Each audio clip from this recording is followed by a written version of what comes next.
สวัสดีครับวันนี้จะมาเสนอนะครับ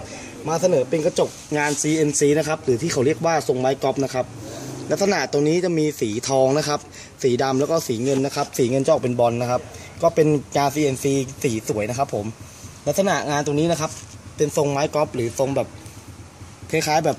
ฉลามนะครับผมที่สามเหลี่ยมหรือแล้วแต่ที่เขาเรียกกันหลายๆรุ่นนะครับตัวนี้สามารถหมุนรอบทางได้ประมาณ360นะครับผมตัวเลนจะเป็นเลนตัดแสงครับเพื่อขี่เวลาตอนกลางวันหรือแดดเปรี้ยงๆนะครับหรือแดดแรงๆนะครับเพื่อไม่ให้เสียสายตานะครับผมจะเป็นเลนสีฟ้านะครับอย่างที่ลูกค้าเห็นนะครับเพราะตัวนี้นะครับลักษณะจะใส่ได้ทุกรุ่นครับไม่ว่าจะเป็น Honda หรือ Yamaha แล้วก็มีเฉพาะแบบว่าที่มีน็อตแถมมานะครับเป็นเกลียว Honda หรือ Yamaha ครับหรือได้ทุกรุ่นนะครับผมส่วนมากที่เอาไปใส่กันจะมี CPX Zoomer X แล้วก็ MSX ครับพอใส่แล้วทำให้ดูเท่แล้วดูสวยงาม